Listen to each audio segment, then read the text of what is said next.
Okay, so yesterday, I'll get to explain what's going on, why I shaved. Um, but starting, um, yeah. So woke up. Obviously, we went to bed last night. Oh, sorry, the night before that, we went to bed pretty late. Obviously, got the kids and kids for the most part got things unpacked and whatever. But yesterday, I woke up pretty anxious and and just like conscious of just everything that's on my plate. And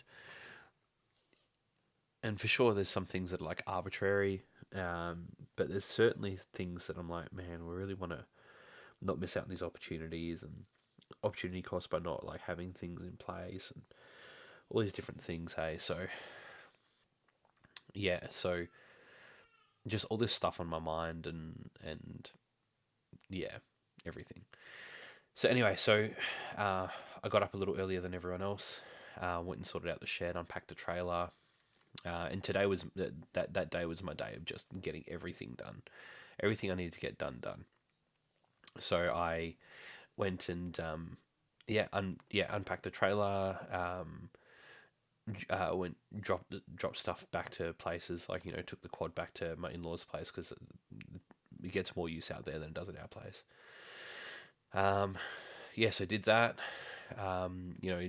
Took all the washing because we had heaps of dirty washing, so just went straight to the laundromat, threw that on. Yeah, all this sorts of running around and stuff, and came home and by the time washed the car and everything else. By the time that I actually got all that done, it was pretty close to midday, and yeah, and then just started tidying up the house and all these sorts of things, and then so I had a meeting with foodie coaches. These guys we've been doing the coaching with, and they've been really, really great. By far, like the best coaching structure that I've had in any sort of like we've used. Well, this would be our fourth different coach for various reasons, but specifically, by far the best coaching experience we've had so far. So I had just a catch up meeting with them, and we've been assigned like a new group and coach and stuff, and so just meeting up with him and one of the other members and just getting to know, I guess, who's who. And then I had a meeting with Nero. Nero, for those who aren't familiar, is this guy that is kind of like a mindset coach for me. He was the guy that I reached out to when I was at a loss, where I was looking at going like, okay, if I'm to be objective about my behavior, I would say I'm self-sabotaging. But I wouldn't say that about myself. Obviously, nobody would. But if I'm to be truthfully honest, that's exactly what's happening. So I've been working with him for a while. A little while back, I thought I thought we'd kind of come to the end of our tether, or end of our relationship together. But there's still certainly a lot, like a lot of value, especially in the personal understanding yourself domain. Yeah, that he's got left to deliver. So I the biggest thing, he's been on my case about this for a while. The biggest thing is around my health, and I know that I alluded to a lot of this when we're down in Esperance as well. Um, and so this is interesting. Is that no dramas health wise at all while we are away. First day back, I got pretty crook. Obviously, I'm like it's obvious that it's related to stress. Like there was a lot of stress. Then all that happened, and you know what I'm finding really interesting as well, because even the night before, I'm really struggling to not fall back into just like my default patterns. For instance, I loved how little time I spent on my phone while we were away. It was amazing, and and when I wanted some sort of stimulation, I would read a book, or rather than just like doom scroll. And I'm really struggling to not fall back into that pattern since we've been at home, and it's like less than 24 hours, and it's really really difficult. Um, yeah. So I'm just going to quickly switch to my notes from my meeting with him. Um, yeah. So my whole thing was that to me, there's no point trying to eat healthy because they're all loaded with chemicals and shit anyway. Like, and the thing is, and we know that's true, but it doesn't mean that I don't at least try. And it doesn't mean that there's not going to be a solution. Like, I'm a big believer in creative problem solving, and I've kind of just abdicated that. So the question that he asked me was, what's the benefit to not eating healthy? Or, sorry, what's the benefit to the belief that fitness is too hard right now? Or what's the benefit to the belief that that not eating healthy, there's no point to eating healthy, right? And what came to mind for me was, and this, what I've learned with these things, you just got to respond intuitively. And and he was saying like, well, I've got a big, and he's been on my case about this. I place a big value in comfort, which I argue, because I do a lot of things that are like that are uncomfortable. You know, I mean, like, fucking hell, I went and ran 50 kilometers. Prior to that, I think I might have run 10, but I ran 50 kilometers, weighing like 100 kilo to raise funds for these kids. Like, that's not easy. That's low key like a little ultra, and I'm proud of that. And I'm like, yeah, but that's hard. That's not comfortable, you know. So, but he is also right. And one of the things that we found is that, like, ultimately, like, there's all these looking at my notes here, is that ultimately, like, I'm doing well comfortably. We're on a good trajectory comfortably, but one of the benefits to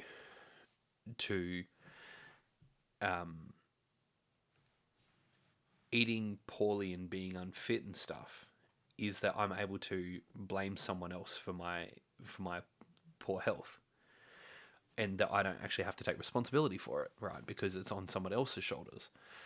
And if there's one thing I know about how I operate, and I don't like it, but I do really, really well when I'm backed in a corner. And I come out swinging and I get shit done that just is very impressive. and I know there's a lot of people that operate that way. So unintentionally, what I do is I back myself into a corner. So I sabotage my environments and stuff and back myself into a corner so that I'm in a position where I have to actually act so that I can grow. Because this is the interesting thing is, one of my other things I value really highly is growth. I really, really value growth. But there's this dichotomy, right? Because I value growth, but I also value comfort. And then this whole thing around comfort, right, is that I've got children awake. All the kids are awake. I have to wrap this up soon. Is that I value comfort a lot, right? And to me, comfort is the ability to do, ultimately, comfort is important to me because I can do what I want when I want. Right, that's why. And it's funny because when I think around the definition for freedom, people often say freedom is the ability to do what you want when you want without repercussion.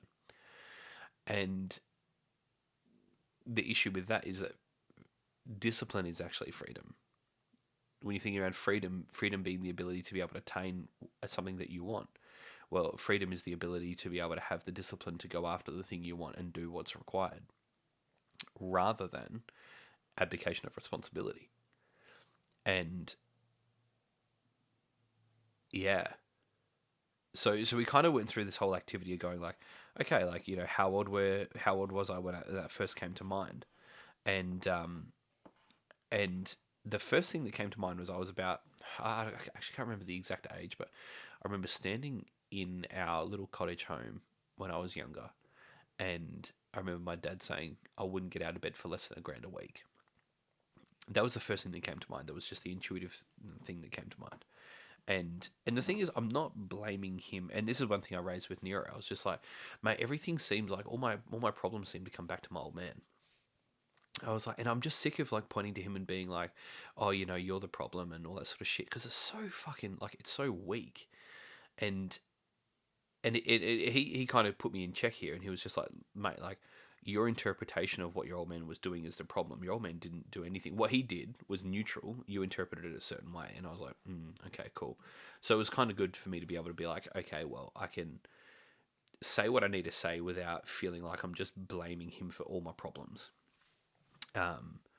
Yeah. So that was really cool. So I mean, whether he decided to go to work for less than $1,000 a week or not, and this is back in like the early 2000s, so I would have been maybe 10. No, actually, I would have been probably between like 6 and 9 somewhere. And yeah, and for that, he because there were some days that he was comfortable enough that he didn't need to go to work unless he was earning the money he wanted to earn. He was able to be at home and play and hang out with us, right? And as kids, you only ever want the attention of two people in the whole world. And because he was comfortable, he was able to do what he wanted. I was able to get that, you know. So it was really insightful for me because I'm going like, okay, I can see the positive correlation, but then I've turned it into a negative thing where there's this overwhelming pursuit of comfort at the expense of growth. And what I do is I remain comfortable, and until I'm in a position that I do need to grow and I'm forced to grow, and then I come out swinging. And the unfortunate thing with that is there's a lot of areas of life that you don't need to come out swinging, but you actually just need to nurture. And with that mentality, there's very little nurturing. And so you're missing out on a lot of the other aspects of life that is growth. So the other thing that he said to me then was like, okay, well, what's another word for comfort? And I was like, well, first thing that came to mind, laziness. And he's like, right. He's like, so if we're going to use comfort and laziness as synonymous with each other, and I know that they're not, but in this instance, that's the definition that was in my mind. The question is, what has others being lazy cost me? And when I reflect, I get really, other people's laziness really frustrates me. And I think whenever there's anything that triggers you, right, positively or negatively, it's because there's a level of resonance. If I see someone up on stage presenting to a heap of people and I want to be up on stage presenting to a heap of people, I'll find that inspiring. If I see someone lying and I don't like lying, then that's going to really stir me up because I know what it's like to lie. And so for me, the fact that I was so pissed off with other people's laziness was really just deflection from my part. And so the question was, what does other people's laziness cost me? And I said, well, first thing was depth of relationships. Is when people don't want to show up and they don't want to be honest with themselves and they don't want to, like, you miss out on the opportunity to actually have a meaningful relationship with people, right? And he's like, yeah, cool. And what else? And the other thing that came up was progress. You know, there's a lot of progress foregone in the circles that I operate because of people's laziness. And then the question was flipped around and said, well, what does my laziness cost me? And the first thing was authenticity. That's what came up. Is that I always say that I want to actualize my full who I could be, my full potential and stuff.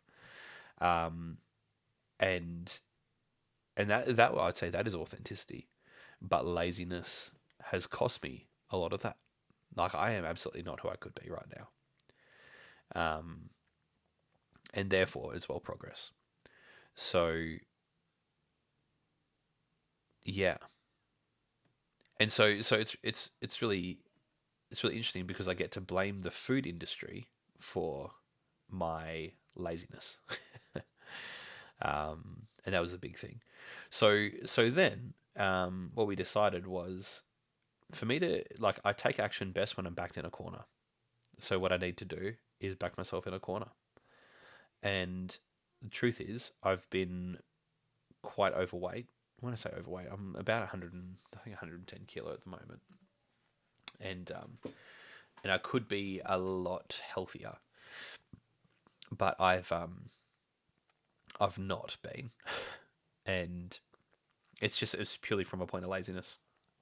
So I have, so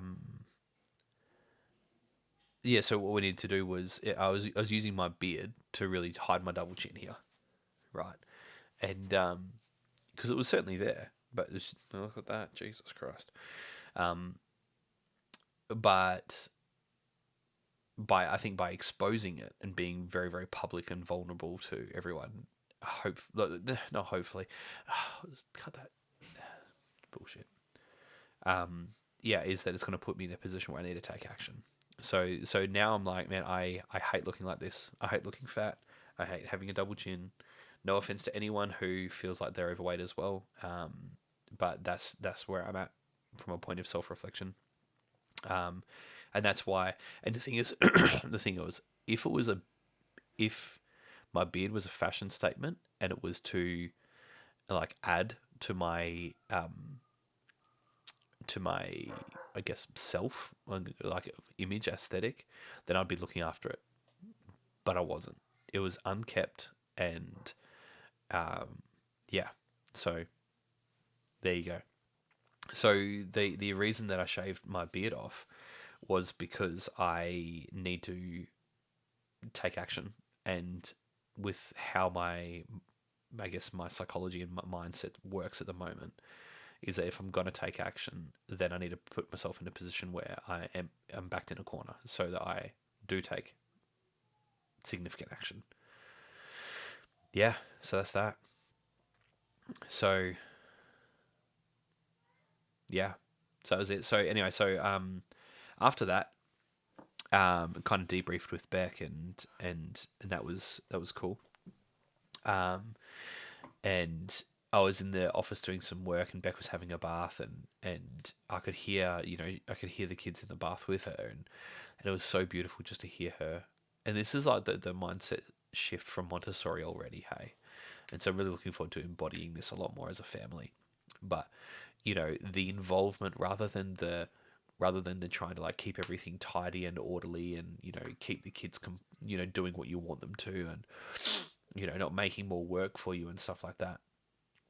Man, she was fully into it. Like the kids were like having the time of their lives, and man, I was so proud of her. Like, yeah, they thrive with Beck, and I'm really excited to see Beck really, really, I guess, loosen up a lot with the expectations she's got of the kids and herself, and just have fun with them and learn in the process. I mean, we intend on starting to homeschool next year, so so I think that'll be good. The kids were super excited to shave me, so I ducked out and got some razors and all that sort of thing, and I put it up on Facebook last night, and Lexi I just didn't want to shave and rock up and be like, haha, here I am. So all the kids are saying, Dad, you look weird, Dad, you look different, and they've never seen me without a beard, so yeah. One thing that interesting that came up, like Beck and I, we've been talking about getting fitter and that sort of thing for a while now, and for Beck, obviously for my part it was just laziness, but for Beck's part, don't get me wrong, there's an element of comfort that she loves as well, and she loves comfort, she'll say that. But there's also we kind of said that, okay, like after Barb and after Beck's back in like a good sort of state, that we're gonna we'll start getting fit together. And there was this kind of moment that she had where she got really upset because she's like, "Oh, you're gonna leave me behind?" And I was like, "No." I was like, "If anything, I'm just gonna go ahead of you. That's all." And she kind of related them as the same thing. I don't see them as the same thing, and that was something that we kind of need to work through, because I don't want Beck to feel like I'm just leaving her in the dust and being like, sort yourself out, like I definitely want to do this journey with her. But yeah, so yeah, anyway, so the kids were saying that I look really weird, I look really different, and yeah, and that's funny. Yeah, and then lastly, I was putting the kids to bed, and we're tidying up and all that sort of thing, and and Lexi says to me, she's like, "Daddy, can you carry me to bed?" The kids just love being carried to bed. I don't understand it, hey. Although I remember it too. I remember loving it, but I just don't understand why we love it as people. And I was like, "Where's Lexi?" she was like literally waiting at the end of the hallway, like right at the front door. I was like, oh, went and picked her up. Sure as eggs, and Eliza needed it, so I picked her up. Then Tilly wanted it, and Tilly, I was like, where the hell is she? And Tilly was waiting, literally the furthest point away possible from her bed was like right around Beck's side of the bed in our bedroom. And I was like, girl, and I'm conflicted because like I just want to go to bed. Like I just want to get my stuff done and go hop in bed and stuff. And I'm like, you know what? I'm going to be 80 years old one day, and I will give absolutely anything to have this moment back. So enjoy it. And I think the one thing when I think around, a few days ago, I was reflecting on my thing with Sterling and how like I feel like I've only got 20 to 30 holds left, where he'll just sleep on my chest, and maybe more, maybe not, maybe I'm wrong, and maybe there'll be more, but Beck and I finding ourselves trying to lap up every single opportunity we've got to just appreciate this newborn phase when we could have been having that entire time along, And so when I think around, rather than waiting until our youngest kid, Sterling, is Lexi's age and going like, oh, like quickly, like, let's lap this up and everything else. Like, how about we just lap it up right now? How about I lap up how Lexi is as a 6-year-old right now? And that I'm excited about. I like that. Yeah. So anyway, so I'm going to go sign up to the gym again. I do have some weights out the back, but I'm very intentional about what I do want to shape. I'm looking forward to getting a chiseled jawline. Yeah, I'm going to work on that. And just turn it into a fat beast. Watch this space. You guys will see the updates throughout the days anyway. We'll get rid of this dog. Yeah. Anyway, love you guys. Bye.